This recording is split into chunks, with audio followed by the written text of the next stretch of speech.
Je m'appelle Benjamin Comac et je travaille à l'Institut d'Estudis Andorrans, et plus précisément au Centre d'Estudis de la Neu et de la Montaña d'Andorra. Ça fait 9 ans que je travaille au centre comme chercheur. Je fais de la recherche sur la biodiversité et sur la dynamique de la végétation.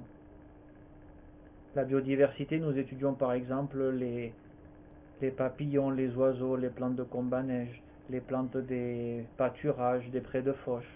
Pour la dynamique de la végétation, nous étudions les plantes invasives, nous étudions l'effet du changement climatique et des conditions climatiques sur certaines espèces comme le rhododendron, qui sont des espèces importantes pour l'habitat d'autres espèces comme le tétralyre par exemple. J'adore mon travail. Je viens travailler tous les matins avec beaucoup d'envie et d'énergie et toujours très motivé. En fait, je suis très curieux et c'est pour ça que je fais de la recherche scientifique. Après le bac, j'ai fait un DUC de biologie, puis une licence et une maîtrise de biologie et d'écologie de montagne. Et petit à petit, j'ai vu que la recherche scientifique, c'est ce qui permettait de répondre à ma curiosité. Et c'est pour ça que je fais ce travail et que je viens travailler tout le temps, tous les matins, avec beaucoup d'envie. Mon travail n'est pas difficile. Pour moi, comme il me plaît, il est très facile, même si certains jours, c'est pas facile de monter très haut en montagne pour aller observer une plante ou un animal, c'est fatigant. Si des fois il y a un logiciel de statistique qui marche pas du premier coup et qu'il faut le faire plusieurs fois, mais en général, comme à la fin tout rentre dans l'ordre et qu'on a toujours les résultats, eh ben, je suis content et voilà. Je n'ai pas un mais trois animaux préférés. Le premier, c'est le cerf que j'ai pu observer quand j'étais petit dans les montagnes à côté de chez mes parents au moment du brame. Et le brame est vraiment un cri spectaculaire et c'est pour ça que j'adore cet animal. Après, j'ai pu observer le bouquetin dans les Alpes qui est vraiment très majestueux. En plus, en été, comme il a très chaud et qu'il se déplace peu, on peut les approcher relativement près à une vingtaine de mètres et très très bien les voir. Et enfin, il y a le gypaète dans les Pyrénées, dont j'ai eu la chance de le voir s'alimenter et casser les os. C'est vraiment spectaculaire et c'est pour ça aussi que j'adore cet animal.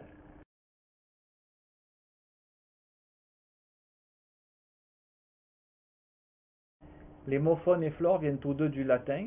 Le mot flore vient du mot latin flora qui est la divinité de la végétation et le mot faune vient du mot faunus qui est la déesse de la fécondité. En Andorre, il y a une soixantaine de pics. Nous parlons généralement de pics quand c'est une montagne bien identifiée, mais pas de nombre de montagnes parce qu'une montagne, c'est plutôt une chaîne de montagnes ou un massif montagneux qui est constitué de plusieurs pics. Fait que c'est un peu absurde de parler du nombre de montagnes. Après, le pic le plus haut d'Andorre, c'est le Coma Pedrosa, et le pic le plus bas, c'est très, très rarement on s'y intéresse à ce pic. Fait que pour moi, ça n'a pas été facile de le trouver. J'ai réfléchi, j'ai regardé les cartes et je pense que c'est le pic de Paderne qui est au-dessus d'Escaldes, entre la Massana et Encamp, et qui a une altitude de 1857 mètres. Les limites des étages en montagne entre les versants sud et nord sont différentes parce qu'en fait le versant sud va recevoir beaucoup plus de radiation solaire, c'est-à-dire de chaleur, que le versant nord, et du coup les plantes vont trouver des conditions ambientales plus propices, plus hautes en altitude pour s'établir. Fait qu'en général, entre la face sud et la face nord, il y a une différence de 100 ou 200 mètres pour une même espèce de l'altitude à laquelle elle va se trouver. Ça sera en général 200 mètres plus haut sur la face sud que sur la face nord. Les plantes et les animaux ont besoin de chaleur, c'est pour une question physiologique. C'est pour pouvoir faire leur métabolisme, pour que les cellules puissent fabriquer de l'énergie. Pour les animaux, en général, les conditions optimales de température corporelle sont entre 35 et 39 degrés. Donc ils ont besoin de chaleur pour être actifs. Pour les plantes, aux latitudes où nous sommes en Andorre, elles ont besoin d'une température entre 15 et 25 degrés pour pour réaliser leur cycle physiologique. Pour les plantes tropicales, par exemple, elles ont besoin d'encore plus de chaleur, d'environ 30 degrés, pour réaliser leur cycle. Fait qu'une plante tropicale ne pourra jamais vivre en Andorre.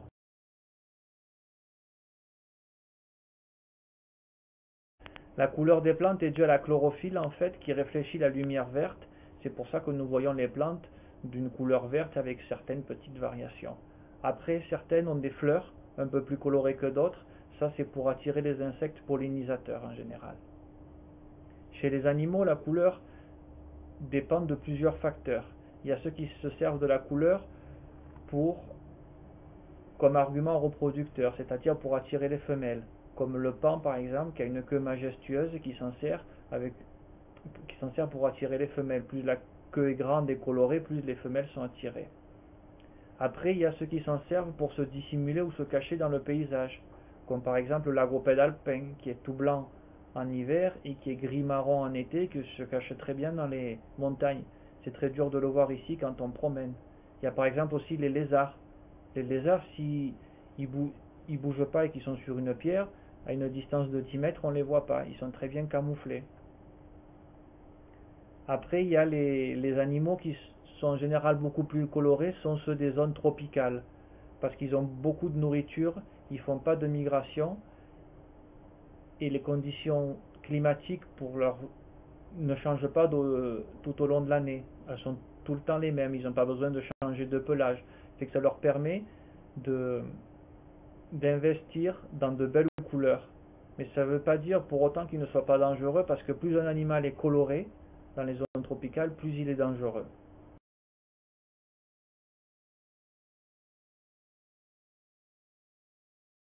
Il n'y a pas d'arbre sans fleurs, parce qu'en fait la fleur est l'organe reproducteur des arbres et des plantes en général. Fait que tous en ont. Des fois elles sont toutes petites ou de la même couleur que les feuilles, on ne les voit pas, mais tous les végétaux en ont. Et après, la couleur de la fleur dépend surtout de l'agent pollinisateur. Ça peut être un oiseau, un insecte, de l'eau ou le vent. Et dans le cas d'oiseaux, des insectes, il faut les attirer. Fait que les fleurs colorées, en général, c'est pour attirer l'agent pollinisateur.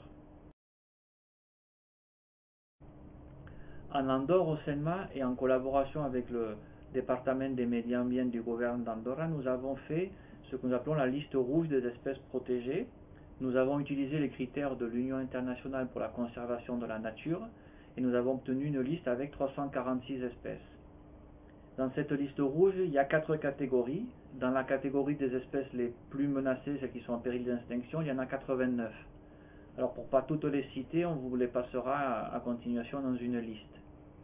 Et il est très important pour ces espèces, mais pour toutes en général, de ne jamais arracher les fleurs, jamais les cueillir, parce qu'on empêche la plante de se reproduire et donc de perpétuer sa présence à l'endroit où elle était. C'est un grand risque de perte de biodiversité, de perte d'espèces végétales. En Andorre, il y a 2 plantes dangereuses. Il y en a une qui est très dangereuse, qui est la plus toxique et la plus mortelle d'Europe, c'est la torrablava ou la conite napel, son nom en français. Et pour cela, il faut quand même la manger, mais il ne faudrait quand même pas non plus la toucher. Et elle est dangereuse, très dangereuse, parce que l'agent toxique est à une concentration de 1%. En général, dans les autres plantes dangereuses ou mortelles, la concentration est 10 fois moins que celle-là. Et ce qui va se passer dans le cas de la torrablava, c'est que l'agent toxique va entraîner une paralysie des muscles, comme le cœur ou les muscles permettant la respiration, et donc la personne va faire un arrêt cardio-respiratoire. Avec une feuille, on peut tuer un homme, par exemple, une personne.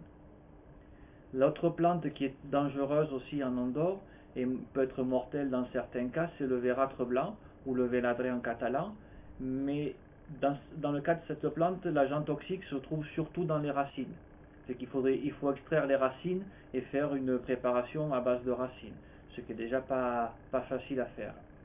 Et le problème de cette plante, c'est qu'elle se confond avec la gentiane jaune, une plante de laquelle si on récupère les racines pour faire des tisanes ou des infusions.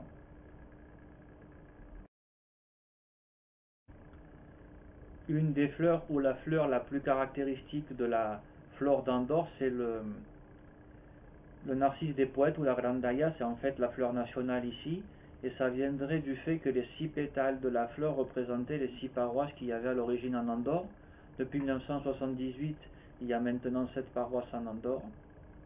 Et pas ici en Andorre, mais dans d'autres coins des Pyrénées, la fleur est ramassée du narcisse, parce qu'elle a une très bonne odeur et elle est utilisée dans la parfumerie. Si vous avez l'occasion, reniflez la fleur, ça peut être sympa.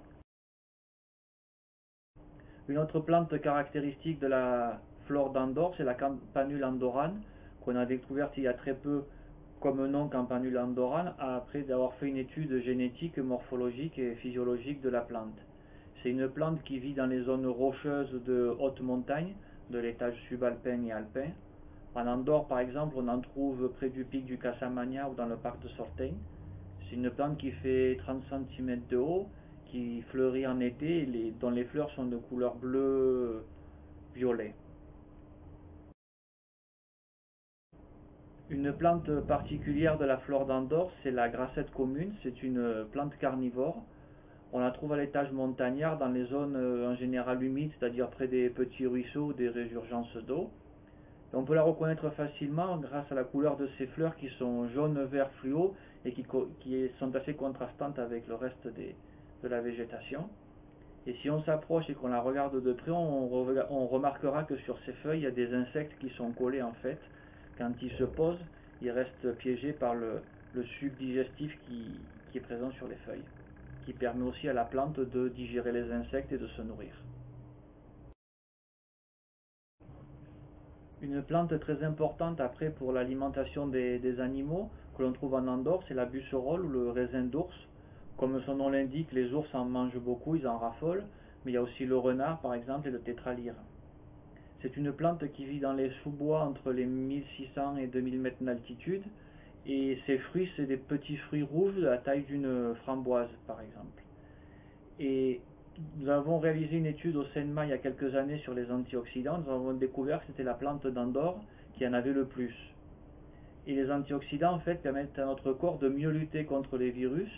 Et du coup, nous sommes moins malades et en meilleure santé. Et c'est sans doute pour ça que les animaux qui sont loin d'être bêtes en mangent beaucoup. Une autre plante particulière, c'est le crocus du printemps, que l'on voit fleurir, comme son nom l'indique, au printemps, juste après la fonte de la neige, ou encore pendant que la neige est présente dans les prés de fauche ou les pâturages. C'est ce qui en fait sa particularité.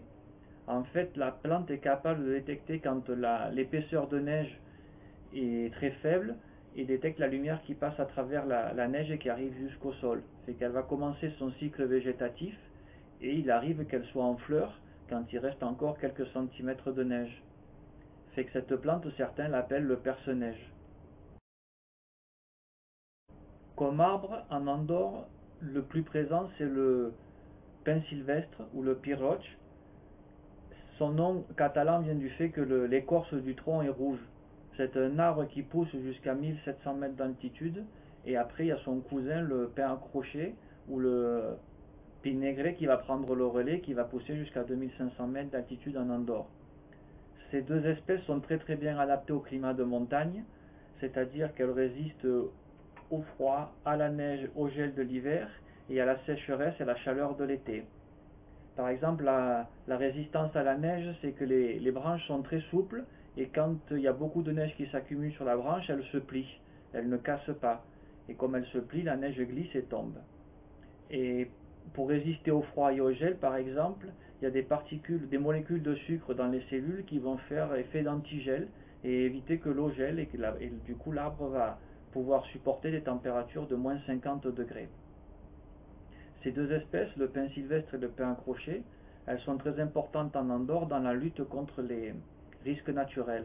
Ce sont les avalanches, les glissements de terrain, les coulées de boue par exemple. Elles permettent de stabiliser et de maintenir les flancs des montagnes. Pour terminer sur les espèces caractéristiques de la flore d'Andorre, je vais vous parler du Salix herbacé. C'est un arbre nain en fait, c'est une toute petite plante qu'on trouve dans les combes à neige. C'est une plante qui est originaire plus de Scandinavie et des montagnes centrales européennes. Et dans les Pyrénées, c'est la limite sud de son aire de répartition. On ne la trouvera pas plus au sud des Pyrénées. C'est une plante toute petite et la particularité, c'est qu'elle a des fleurs mâles et des fleurs femelles. Elle pousse dans les combes à neige, c'est-à-dire c'est des endroits où il y a la neige est présente de nombreux mois dans l'année, entre 9 et 10 mois par exemple. Et avec le changement climatique, ce que nous sommes en train d'étudier au CNMA, c'est que les combes à neige sont un peu en récession, la neige part de plus en plus tôt, fond de plus en plus tôt chaque année, et les habitats de combes à neige sont menacés, et du coup le salix, la présence du salix est menacée aussi à long terme dans les Pyrénées.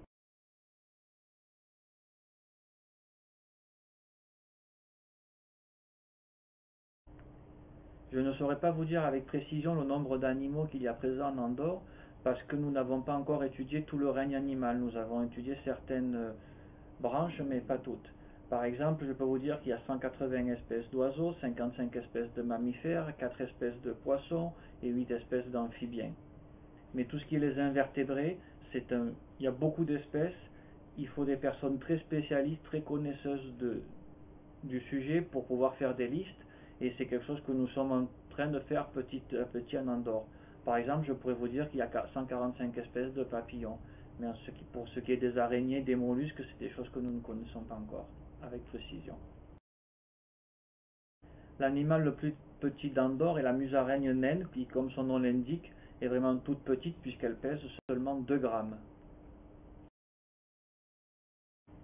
L'animal le plus dangereux d'Andorre, c'est sans doute la vipère, parce que sa morsure peut être mortelle pour l'homme. Par contre, il faut savoir que dans le cas de la vipère, pour elle, produire du venin, c'est un coût énergétique énorme.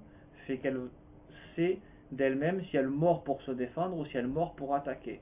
Quand elle mord pour se défendre, c'est par exemple quand on va lui marcher dessus, et elle va mettre une très petite dose de venin. Elle ne va pas le gaspiller. Par contre, quand elle va mordre une souris ou un petit rat ou un petit museau pour le manger, elle va vouloir le tuer, fait qu'elle va mettre une dose de venin plus grande. Après, il y a comme animal qui peut être dangereux en Andorre, qui n'est pas présent ici mais qui est de passage, c'est l'ours. L'ours, comme le loup, ils ont tendance à éviter l'homme. Si on ne va pas les embêter, ils ne viendront jamais nous embêter. Voilà, fait qu'il faut. C'est des animaux qui peuvent être dangereux dans certaines conditions, mais si on les laisse tranquilles et si on les observe de loin, on n'aura jamais de problème avec eux. En Andorre, l'altitude à laquelle nous trouvons le plus d'animaux, c'est la frange entre les 1800 et les 2000 mètres. C'est la zone de transition en général entre la forêt, la lande et les pâturages. C'est ce que les scientifiques nous appelons un écotone. Cette zone est très, très riche en animaux parce qu'il y a une grande diversité d'habitats et qu'il y a beaucoup d'animaux qui peuvent y trouver ou refuge ou de la nourriture, et donc il y a une grande diversité. Avant de parler des animaux qui hibernent en Andorre, je vais vous expliquer pourquoi ils hibernent ici ou pas. En fait, c'est lié à la nourriture. S'ils hibernent ici, c'est qu'ils trouvent de la nourriture, et s'ils s'en vont, c'est qu'ils n'en trouvent pas. Ceux qui s'en vont, ce sont les oiseaux, ceux qui mangent des insectes, ils ne vont pas en trouver pendant l'hiver, et aussi ils s'en vont parce qu'ils ont la capacité de se déplacer sur de longues distances. Après, il y a ceux qui vont hiberner, comme la marmotte ou le loir, qui ne vont pas trouver de nourriture, mais qui ne peuvent pas se déplacer à grande distance. Fait que eux, ils vont s'enterrer sous la terre ou dans des nids dans les feuillages, et ils vont passer l'hiver, ou dans le creux d'un arbre par exemple, ils vont passer l'hiver en dormant. Et après, il y a ceux qui vont s'adapter à l'hiver, comme le sanglier ou le chevreuil ou l'isard, qui vont faire une migration altitudinale. C'est-à-dire que pour trouver de la nourriture, ils vont descendre plus bas, au fond des vallées. La chaîne alimentaire typique en Andorre est constituée au début de producteurs de végétation. C'est par exemple le cas des plantes alpines. Après, il va y avoir un herbivore comme la marmotte qui va manger ses fleurs, ses plantes. Et après, il y aura un carnivore comme l'aigle royal qui va manger la marmotte. On peut aussi prendre notre exemple, ça va être les fruits des bois qui vont être mangés par le loir qui est une espèce herbivore, omnivore. Et après, le loir peut être à son tour mangé par la vipère, qui va être à son tour mangé par un carnivore, qui est le renard. Comme animaux en voie de disparition, en Andorre, nous pouvons citer par exemple le desman, le chat sauvage, la loutre ou le putois comme mammifères. Comme oiseaux, il y a le martinet alpin, il y a le martin pêcheur, il y a la huppe faciée ou encore la caille des blés. Après, dans les petits animaux, comme lézard, il y a le lizard pyrénéen d'Aurelio qui est en voie de disparition. Il y a le triton palmé. Il y a aussi la grenouille de Pérez.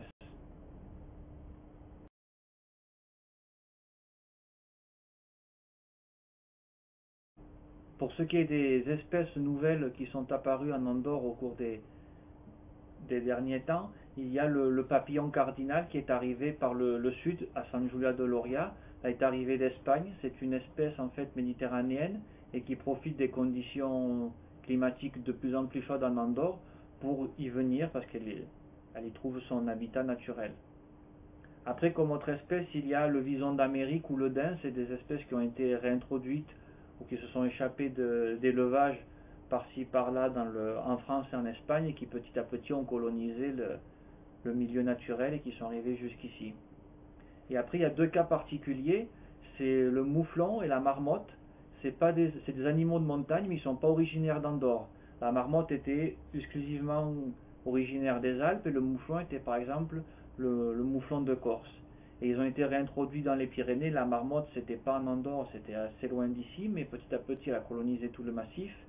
Et le mouflon a été réintroduit dans beaucoup d'endroits des Pyrénées. C'est un animal que les chasseurs aiment bien. La raison très simple pour laquelle il ne faut pas toucher un petit animal, un bébé comme vous dites, quand on le voit dans la nature, c'est que nous pouvons penser qu'il ait été abandonné par sa mère, mais en fait il ne l'a pas été. Sa mère le laisse dans un endroit, dans un pré en général, le petit animal va être bien recroquevillé sur lui, très immobile, et c'est très difficile de le voir. Les prédateurs ne vont pas le sentir parce qu'il n'émet pas d'odeur, et du coup sa mère peut partir à quelques mètres, centaines de mètres ou dizaines de mètres s'alimenter, mais elle revient de temps en temps le voir, et a toujours un œil sur lui. Si jamais on le touche, ça peut entraîner le rejet du petit par sa mère, et du coup il va se retrouver pour de vrai abandonné, livré à lui-même, et sa survie sera très, très compliquée, très dure. En Andorre, il n'y a pas d'ours en liberté, ou du moins pas d'ours en liberté qui soient établis ici. Il y en a quelques-uns qui passent, parce qu'ils sont présents en Espagne et en France, et pour la recherche de femelles ou pour explorer de nouveaux territoires, de temps en temps, certains vont passer en Andorre, mais ils ne s'y arrêtent pas. Après, le petit ours, l'embryon va rester 9 mois dans le ventre de la mère, sauf que dans le cas de l'ours, il y a une particularité, c'est que le développement embryonnaire va être en pause entre le mois de juillet et le mois de novembre. Il va reprendre au mois de novembre quand la mère sera dans la tanière. Les petits vont naître au mois de février dans la tanière, ils vont rester avec leur mère jusqu'au printemps, dans la tanière jusqu'au printemps, quand ils vont sortir s'alimenter. À ce jour, il n'y a pas de loup en Andorre, mais en France, ils sont très présents dans les Alpes et petit à petit colonisent l'ensemble du territoire français depuis les Alpes. Fait qu'ils vont arriver un jour dans les Pyrénées et sans doute en Andorre. Ça sera dans quelques années ou quelques décennies. Après, le loup, il a besoin d'un territoire très vaste, très varié. Une meute en général occupe un territoire de 200 km². Son habitat, il est majoritairement forestier. Et en fait, le loup, il va habiter là où habitent ses proies, là où il va trouver à manger. Et dans la nature, un loup peut vivre jusqu'à 8 ans. Si les lièvres courent si vite, en fait, c'est tout simplement pour échapper à leurs prédateurs, qui sont majoritairement le renard et l'aigle royal ici en Andorre. Et si vous regardez bien, quand un lièvre court, pour qu'il soit encore plus difficile à attraper par ses prédateurs, il ne court pas en ligne droite, il fait des zigzags, il s'arrête brusquement ou il fait des changements de direction. C'est pour faciliter sa fuite. La marmotte est un animal herbivore. Elle vit en général dans les pâturages au-dessus des forêts et elle s'alimente des plantes alpines qu'elle va trouver ci et là, à côté de sa tanière. Et elle peut vivre jusqu'à une quinzaine d'années à peu près dans la nature. Et en ce qui concerne la marmotte, je vais vous expliquer une curiosité. C'est un professeur d'université qui me l'avait expliqué. C'est qu'il avait observé pendant un été les marmottes dans une population des Alpes et il avait remarqué que le sifflement n'est pas le même si le danger est aérien, si par exemple c'est un aigle royal, ou si c'est un danger terrestre, si c'est un renard ou un homme qui s'approche. Quand c'est un danger aérien, en général, c'est un sifflement très long, et quand c'est un danger terrestre, le sifflement est plutôt court et bref. Le renard est un animal surtout carnivore, il va s'alimenter de mulots, de petites souris qu'il va trouver dans la nature, de petits oiseaux ou des fois des œufs qu'il va trouver par terre pour les oiseaux qui nichent par terre. Il va aussi manger des fruits comme on a vu tout à l'heure avec la busserolle. Et il va vivre entre 8 et 10 ans dans la nature. Après, la couleur orange du renard, c'est un peu un mythe. C'est quand on le voit orange sur les photos, c'est que les photos ont été retouchées. Mais en général, le renard est d'une couleur plutôt gris-brun qui va lui permettre de se camoufler dans la nature. Par exemple, dans les herbes sèches de la fin de l'été, il va être très bien camouflé, on le verra très peu. Et sa couleur brun un petit peu orangé très légèrement, ça vient aussi du fait qu'il sort chasser au début du jour et à la fin du jour quand la lumière est assez à des tons un petit peu orangés, fait qu'il est encore plus camouflé, plus dissimulé pour ses proies. Le nom isard provient de l'occitan isard et le nom scientifique du chamois c'est Rupicapra rupicapra et le nom du scientifique de l'isard c'est Rupicapra pyrenaica. La truite autochtone d'Andorre c'est la truite fario, Salmotruta pour son nom scientifique, c'est la truite qui a les petits points rouges sur le côté. C'est un animal carnivore qui va s'alimenter de petits insectes qui vont tomber à l'eau comme des vers, comme des mouches, des sauterelles. Elle va aussi manger des petits têtards et dans certains cas, quand elle est grande, elle peut manger des petits poissons.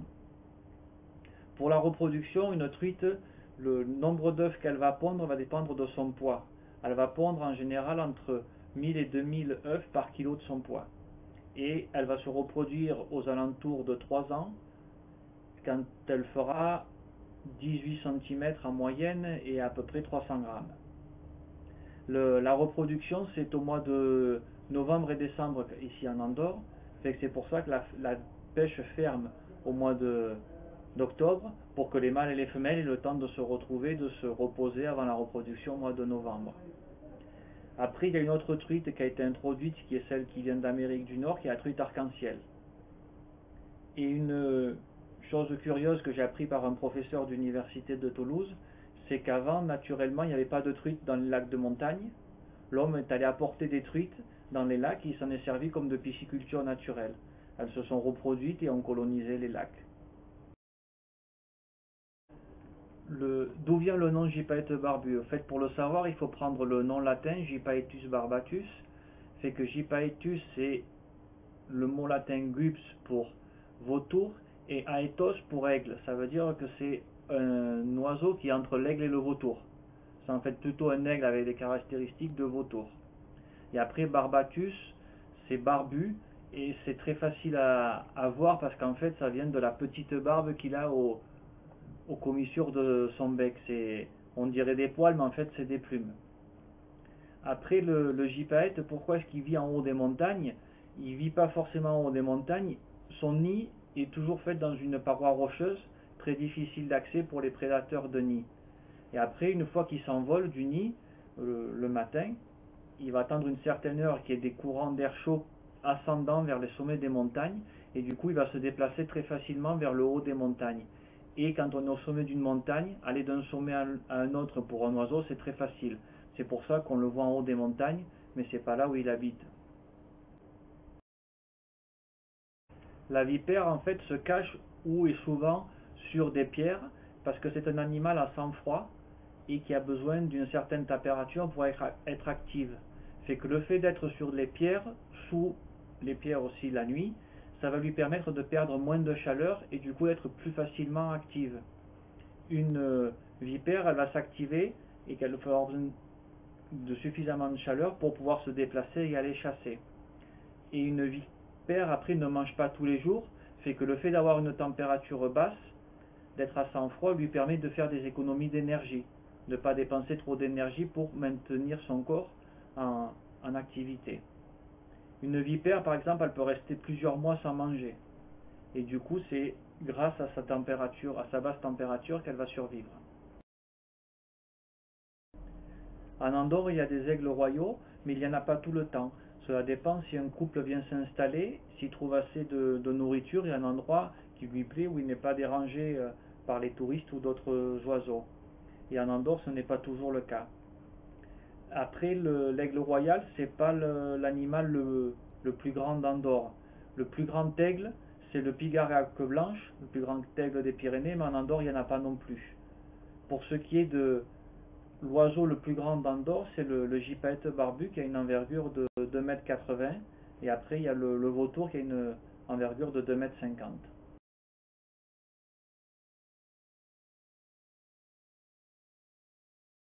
L'animal le plus caractéristique de la faune d'Andorre, c'est sans doute l'isard.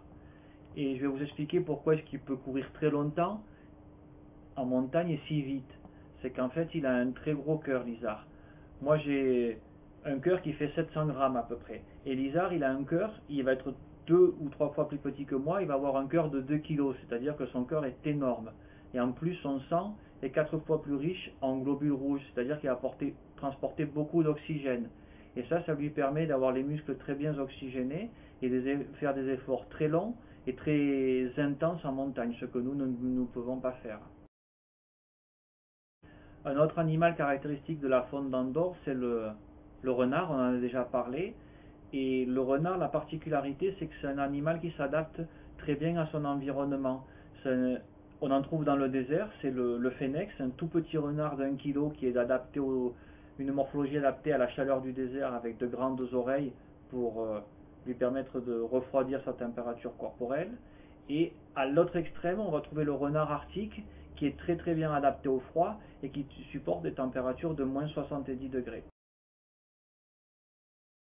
Un autre animal caractéristique de la faune d'Andorre, c'est le chevreuil. C'est un animal qui vit dans les forêts et qui s'alimente surtout de bourgeons et de feuilles. Et il s'alimente 12 heures par jour, le chevreuil. C'est un animal un petit peu craintif et il a des grandes oreilles pour très bien entendre les bruits des prédateurs.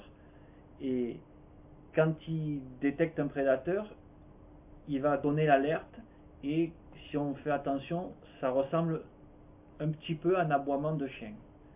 Ça peut s'entendre en montagne. En ce qui concerne les oiseaux caractéristiques de la faune d'Andorre, il y a le gypaète dont nous avons parlé avant, ou le vautour, et il y a aussi l'agopède alpin qui est un oiseau de très haute montagne. Il vit tout en haut des montagnes, il vit au-dessus des 2500 mètres d'altitude. Et il s'alimente de baies, de petits insectes qu'il va trouver sur place. Et il se dissimule très bien dans le paysage. Le problème, c'est avec le changement climatique, il est obligé chaque fois de monter de plus en plus haut dans la montagne pour trouver un habitat favorable.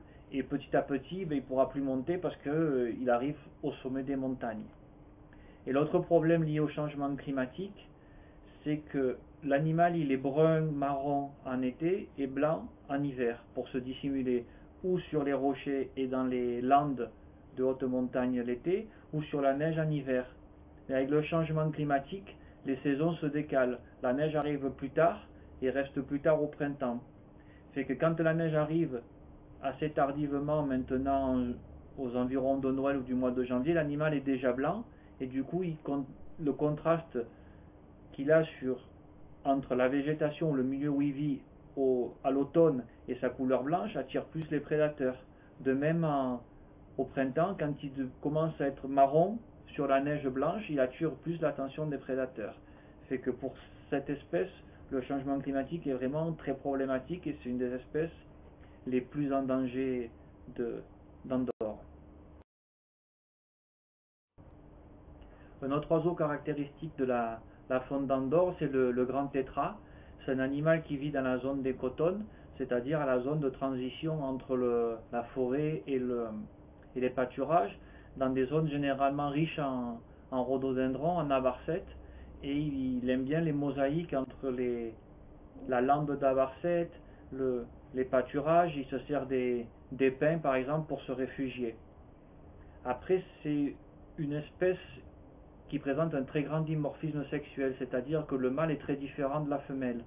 Le mâle est très grand, comparé à la femelle, il fait 80 cm de haut, 4 kg et 1,25 m d'envergure. Il a des grandes plumes, une grande queue et des couleurs très vives pour attirer la femelle. Et la femelle, elle est beaucoup plus petite, beaucoup plus discrète dans ce milieu-là, parce qu'elle va devoir couver les œufs sur le sol, ce qui va faire son nid par terre. La femelle, pèse jusqu'à 2 kg et je fais jusqu'à 50-60 cm de haut. Et pour cet animal, un des principaux problèmes, c'est par exemple le sanglier, parce que comme il fait son nid à même le sol, c'est très fréquent que les sangliers viennent et détruisent le nid, voire mangent les œufs. Une espèce caractéristique de la faune d'Andorre, mais très méconnue, c'est le desman des Pyrénées.